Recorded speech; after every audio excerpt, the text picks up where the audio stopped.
Welcome to the Explainer. Today, we're tackling one of the biggest points of confusion in trading.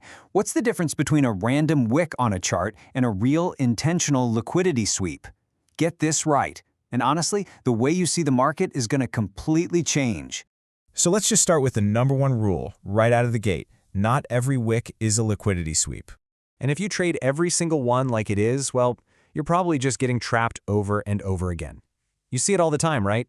A small wick pops above a high, and suddenly everyone's calling it a smart money move. But most of the time, it's just noise.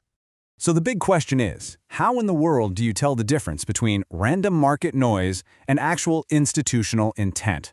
That's the puzzle we are going to solve right now.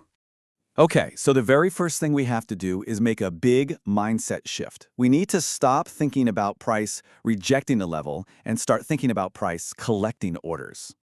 A real liquidity sweep has one job, and one job only, to take out orders. It's not about price just tapping a specific number. No, it's a deliberate, intentional move to run into an area and grab all those stop-loss orders that are just sitting there waiting. And this right here, this is the whole game. The typical retail mindset sees rejection. Price hits a wall and bounces off. But the institutional reality is collection. Price runs to a level specifically to hoover up all those orders. That's the fuel for the real move. So where does this collection happen? Well, it happens in the most obvious places, where everyone is putting their stops. We're talking about obvious swing points and especially equal highs or equal lows. Those things are just magnets for price. That's where you'll find the big pools of buy-side and sell-side liquidity that the institutions are hunting. Now, once that collection is done, the big players, they leave behind clues, a very specific footprint. So let's break down the anatomy of what a real institutional move actually looks like on the chart. A high-probability move has three non-negotiable parts. First, you've got the sweep we've been talking about. Second, you get a powerful, explosive move away from that level. We call that displacement. And third, that explosive move has to cause a break of market structure. That's what confirms the real intent. Displacement is your proof. It's that fast, aggressive, one-sided move you see, the long-bodied candles with tiny wicks.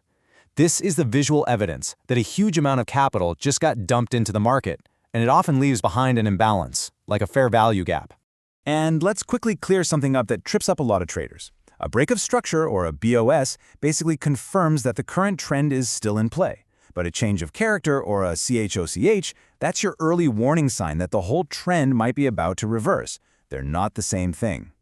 Okay, so now that we know what a real move looks like, let's go back to the traps. It really all comes down to one sneaky concept called inducement.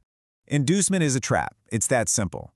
It is a price move that is engineered to make you think a setup is ready to go. It baits you into getting in early, which means you put your stop loss in a really obvious place, and guess what? You've just created the liquidity that institutions need to sweep before they start their real move. And one of the most common inducement traps you will ever see is the very first retest of a broken level.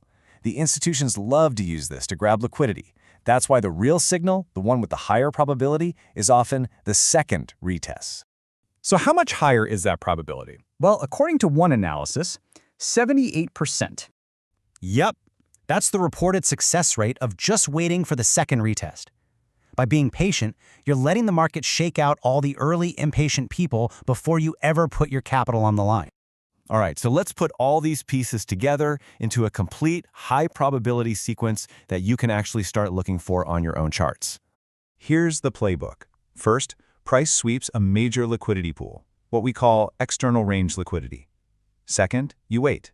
You wait for confirmation in the form of a clear break of structure or change of character.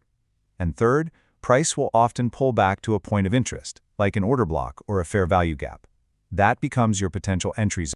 So, to boil it all down, wicks are just data. Sweeps are intentional actions. They're designed to collect stop orders that are sitting at really obvious levels. And the most important part, the real move only begins after that collection is confirmed. So if you only remember one thing from this entire explainer, let it be this. If price didn't take out a clear pool of stops sitting at an obvious high or low, then a real sweep just didn't happen. It was probably just noise. Look, this completely flips the script on how a lot of people read their charts. So the question I'll leave you with is this. Now that you know how to spot the trap, where are you going to start looking for the real move? If this helped clear things up for you, make sure you're subscribed. We're always trying to remove the confusion from trading.